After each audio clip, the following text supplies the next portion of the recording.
Hello मित्रों, मैं शांतनु यश S cube study से आपके सामने एक मुद्दा लेके आया हूँ जो आज के हालिया करंट सिनेरियो में चल रहा है कि इंडियन रुपी कमज़ोर होती जा रही है। Indian rupee Indian rupee drop Indian rupee drops life time low against the dollar.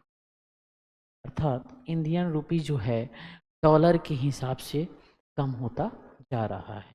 अर्थात विदेशी मुद्राओं के मुकाबले कमज़ोर होता जा रहा है। इसे हम दूसरी भाषा में करेंसी डिप्रिशिएशन भी कहते हैं। दूसरी भाषा में इसे करेंसी डिप्रिशिएशन भी कहते हैं।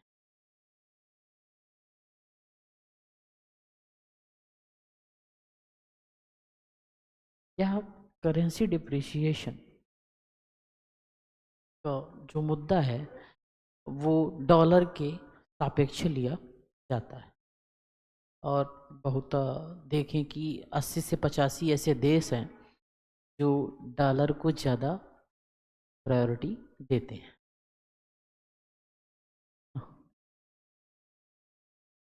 वहीं पर हम देखते हैं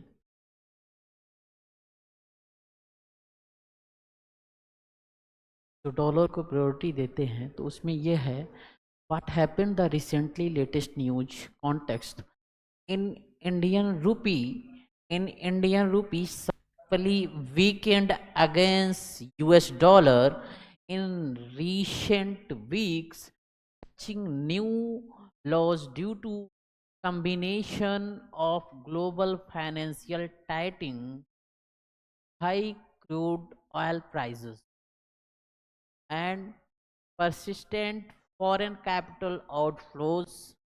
The Indian rupee hovered near 88.85 per USD dollar, making one of its weakest level in recent times. RBI intervention slowed the fall but could not fully prevent volatility. volatility कहने का मतलब है कि इंडियन रुपी पहले की अपेक्षा dollar से कमज़ोर होता जा रहा है और ये डॉलर से कमज़ोर होने की प्रक्रियाओं ने आरबीआई प्रयास कर रही है कि ये डॉलर से कमज़ोर होने की प्रक्रिया जो भारतीय पैसे की है, रुपए की है, वो ना हो। लेकिन उसके बावजूद भी वो चीज़ें होती जा रही हैं। उदाहरण के तौर पर देखिए कि पहले जो है एक एक डॉलर के लिए हमें 82 रुपया देना पड़ता था, वहीं अब एक डॉलर के लिए 85 रुपया वैल्यू हो गया है। अर्थात डॉलर की अपेक्षा रुपया कमज़ोर होता जा रहा है। रुपये की शक्ति कमज़ोर हो रही है।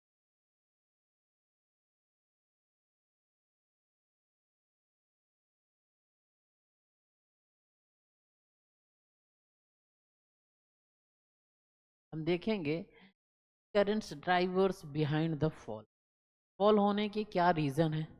Global reason, most important view of you for UPSC perspective पे इस पर देखेंगे।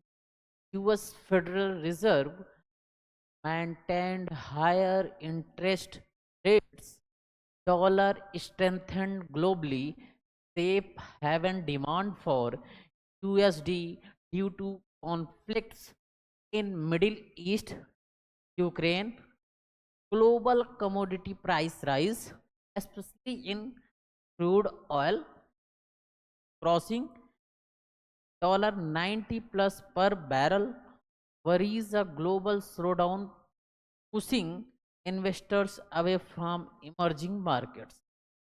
Then B, India specific regions foreign portfolio FPI are selling Indian equities, moving money to US markets. India's account deficit CAD means CAD likely widening due to costly oil imports, declining forex reserves. After repeated RBI intervention, peak export grow with section like textiles, engineering, goods and chemicals.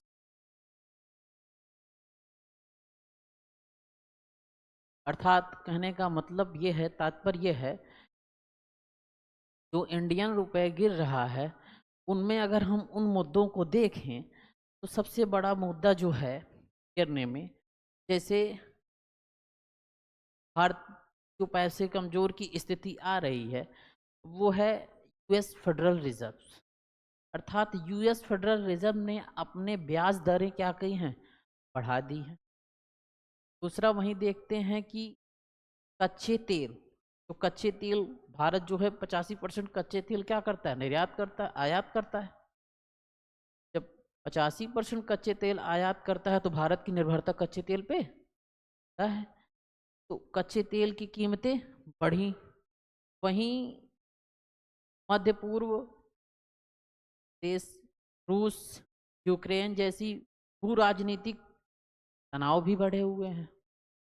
इनमें ही भी एक मूल कारण है जो कि dollar कीमत बढ़ती जा रही है लेकिन रुपया कमजोर होता जा रहा है। लेकिन इन सब चीज़ों के मध्य में आरबीआई ये भी चाह रही है कि ये जो रुपया कमजोर हो रहा है ये धीरे धीरे हो, लेकिन वो सक्सेस नहीं हो पा रही। इन कारणों में रुपए की तेज गिरावट को देखते हुए तो ये हम देखते हैं कि यूपीएससी के एग्ज़ाम के लिए रेलेवेंस हो जाता है, और ये यूपीएससी के लिए एग्ज़ाम के लिए रेलेवेंस हो जाता है, तो इसलिए इस मुद्दे पे हम बात करते हैं। आगे हम देखते हैं, और जब ऐसा होता है तो ऐसा ये भी है ना, लोग अब यहाँ से जो पैसा लगाए थे एफपीआई, फॉरेन पोर्टफोलियो इन्वेस्टमेंट, तो विदेशी भारत में पैसा लगाए थे, और जब विदेशी भारत में पैसा लगाए थे तो डॉलर की कीमत जैसे बढ़ती है तो विदेशी जो भारत में पैसे लगाए थे वो निकाल के कहाँ ले जाए, अपने देश ले जाएंगे। तो क्योंकि उन्हें डॉलर में ज़्यादा अच्छा इन्वेस्टमेंट और ज़्यादा आउटपुट भी मिलेगा, तो भारत से जो इन्वेस्टर हैं वो विदेश दूर चले जाएंगे, मतलब अपना पैसा निकाल लेंगे, तो इससे भी घाटा होगा। करंट अकाउंट डेफिसिट पे भी बहुत बड़ा दबाव पड़ेगा। और इसके साथ साथ अब जो मेन हमारे भारत की जो इकोनॉमी है वो धीरे धीरे क्या होगी, निर्यात करने तक तो सही है लेकिन आयात पे वो क्या होगी, घाटे के मुद्दों का सामना करना शुरू कर। और जब घाटा उसको होगा तो आगे चल के हमारे देश की कीमत क्या होगा, जो हम व्यापार करते हैं बाहर से तो वो कीमत बढ़ जाएगी, तो चीज़ें क्या हो जाएंगी, ये हो जाए। तो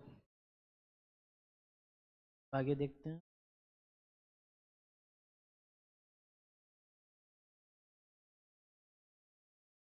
current impact on Indian economy, negative impact reported inflation rises, fuel, electronics, fertilizers get expensive, corporate external debt cost rises, rupee becomes costly, higher CAD increases external vulnerability, tourism, overseas education, foreign travels cost rises for Indians।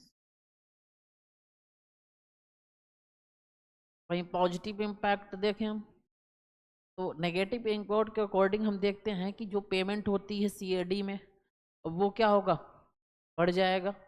और उसके साथ साथ जो foreign travel करते हैं, जो foreign से education लेंगे, जो फॉरेन से इवन जो फॉरेन से हम निर्यात भी करेंगे तो उसमें क्या होगा, हमें पैसा ज़्यादा देना पड़ेगा, और जिसके कारण उन उत्पादों या उन वस्तुओं की कीमत भारत में बढ़ानी पड़ेगी और जो महंगाई के स्वरूप में परिवर्तित हो जाएगी।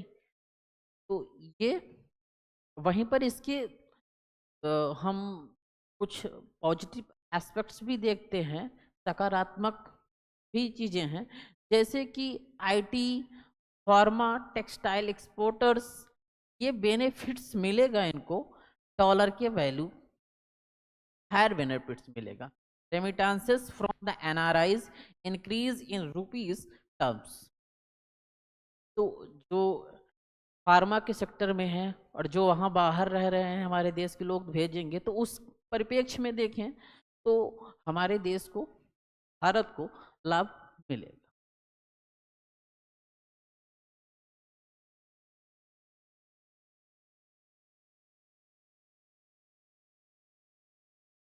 देखते हैं RBI action, RBI current action, selling dollars from forex reserves to stabilize the rupee, conducting dollar rupee swap operation to ease liquidity, tightening monetary policy stance to manage the inflation, monitoring speculative trading in current market। RBI भी क्या करेगी, कुछ ऐसा करेगी जिससे कि महंगाई ना बढ़े। महंगाई ना बढ़ने के कारण, ना बढ़ने के लिए वो ढेर सारे तरीके को अपनाएगी, जिनमें से वो मूल तरीके क्या करेगी, वो मॉनेटरी पॉलिसी में क्या करेगी, थोड़ा सा परिवर्तन करेगी। उसको थोड़ा सा क्या है, जो ढील दिया है उसे थोड़ा सा और कसेगी, जिससे क्या होगा कि बाजार में महंगाई ना बढ़े, उस पर काम करेगी।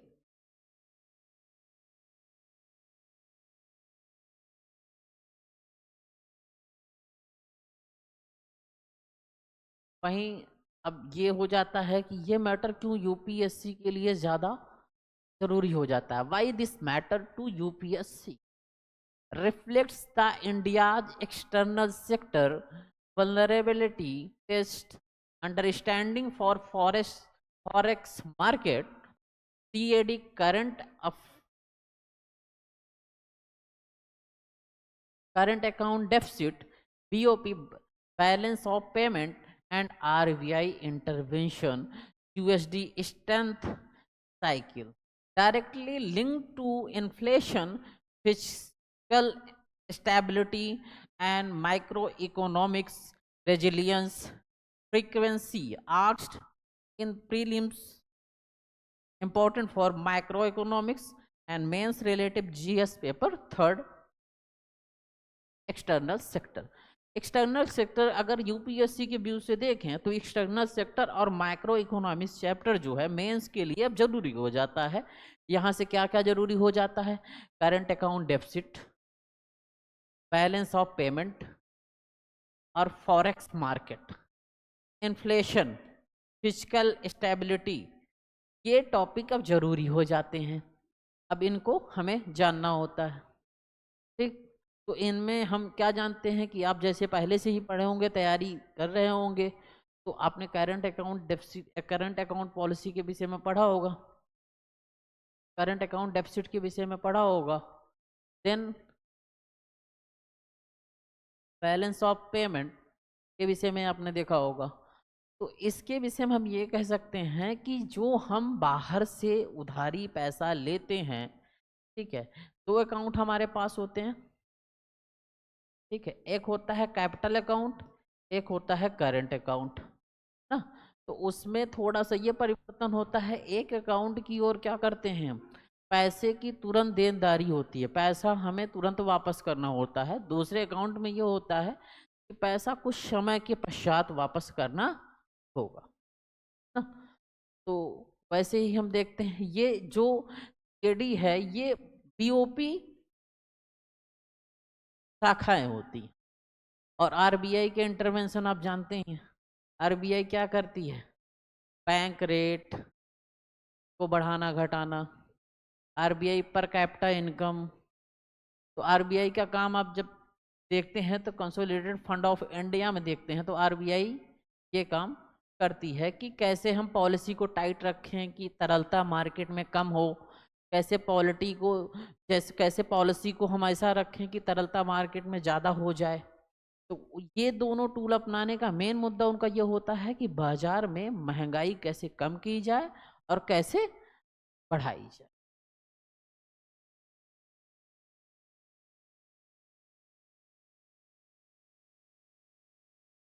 Then UPSC ready to summary. According to UPSC, we know about the rupee's recent sharp fall driven by global dollar strength and high crude prices, foreign investor outflows, and India's widening CAD depreciation raises imported inflation, external debt cost.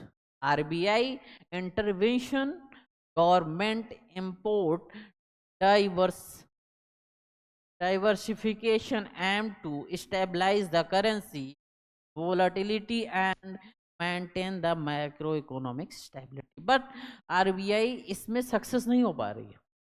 RBI intervention तो कर रही है, लेकिन problem ये है कि वो चीजें नहीं आ रही हैं जो चाह रही हैं, तो महंगाई अल्टीमेटली थोड़ी सी बढ़ती हुई दिखेगी।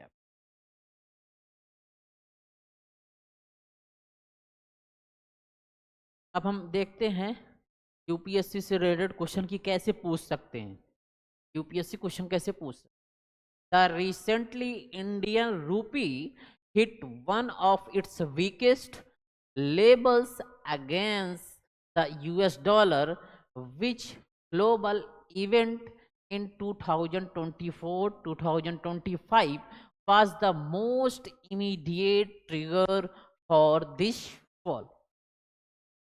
For this fall, first of all, sudden collapse of US tech stocks. Does not. Middle East conflict pushing to oil prices above $95. Correct. Japan increase and interest rates. Wrong. UK reducing the inflation target. Wrong. You can say that B is correct. Middle East conflict pushing oil prices above $95.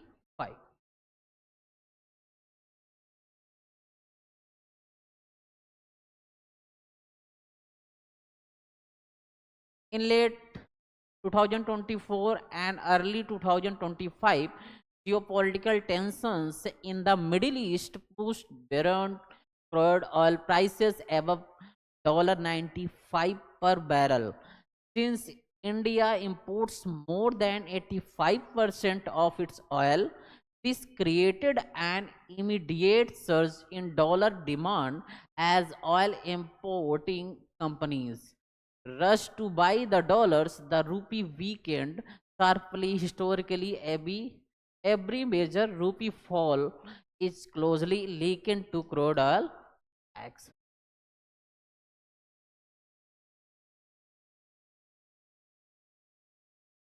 Then second, in 2025, the rupee came under the pressure as the US dollar Federal Reserve singled higher for longer interest rate. What was the immediate impact on India? Sharp increase in FPI outflows. Yes. Surge in foreign tourism to India. Wrong. Massive rise in gold export. Wrong. Immediate falls in import falls bills. Wrong. You can say that sharp increase in FPI outflows. Then third,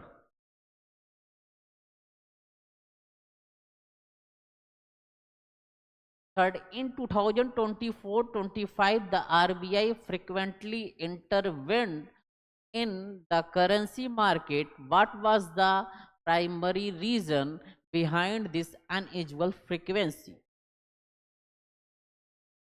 Sudden rise in India's exports. Wrong. Persistent volatility due to global bond sell-off. Correct. Shortfall in India's foreign exchange reserves. Wrong. Introduction of a new rupee note, wrong. You can say B option is correct.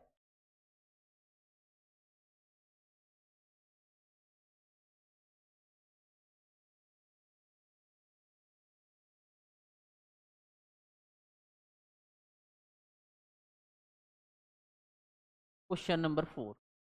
Which domestic factors in 2024-25 contributed most to the weakening of the rupee? Of the rupee. Fall in agriculture output, wrong. Slowdown in export growth, correct. Reduction in gold import duty, wrong. Increase in digital transaction, wrong.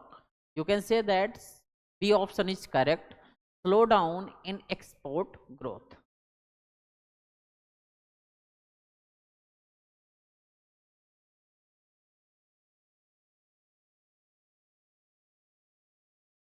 Question number 5. In 2025, India's forex reserves saw fluctuation. What was the major cause behind the decline in reserves during the certain weeks? During the certain weeks.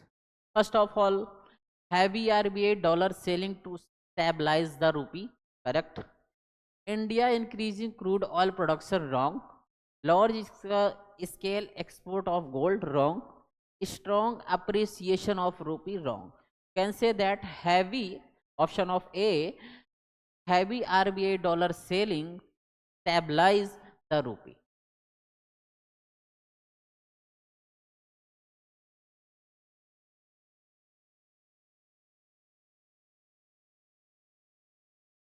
Question number 6.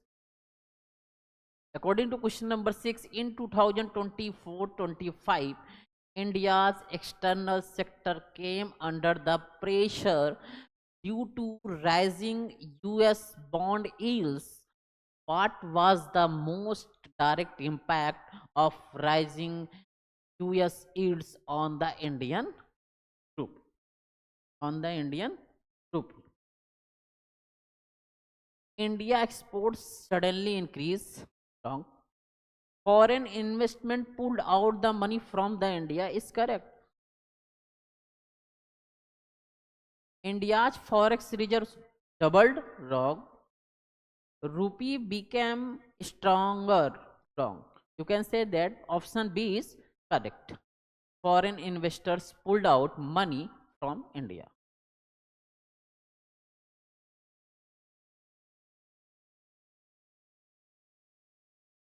Then question number 7.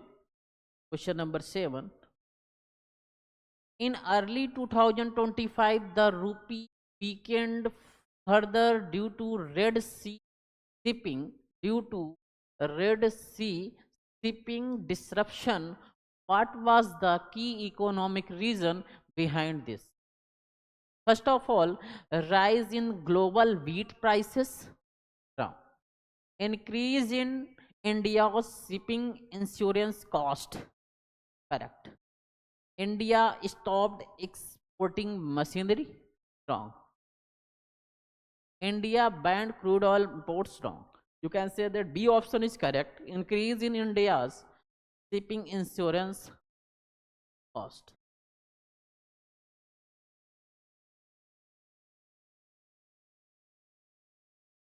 Question number 8. Question number 8. Domestic development in late 2024. Domestic development.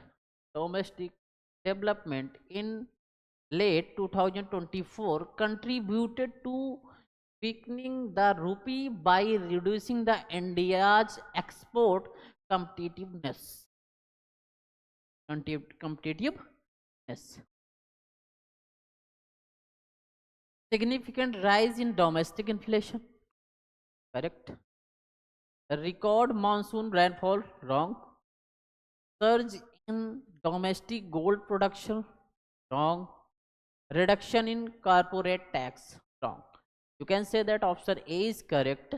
Significant rise in domestic inflation.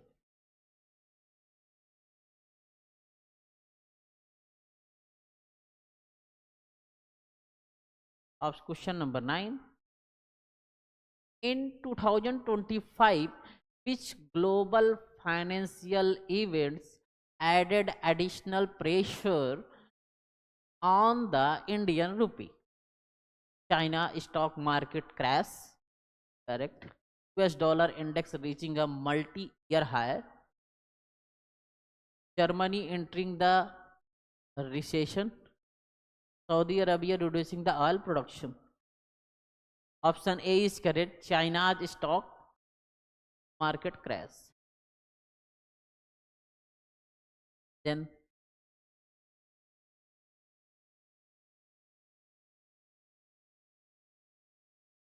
question number 10. Which Indian government measures in 2025 aimed to reduce pressure on the rupee by lowering import dependence? First option, expanding PLI scheme for electronics, correct. Reducing GST on luxury goods, wrong. Increasing customs duty on books, wrong. Introducing new banknotes, wrong. You can say that option A is correct, expanding PLI scheme for electronics.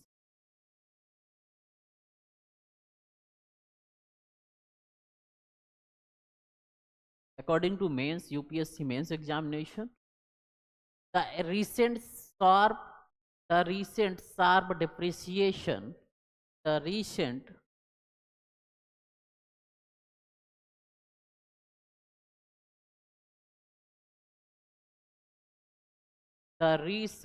sharp depreciation of Indian rupee in 2024-25 reflects deeper structural vulnerabilities in India's external sector. Discuss the major causes behind the fall, its microeconomics consequences, and evaluate the effectiveness of policy responses by the RBI government.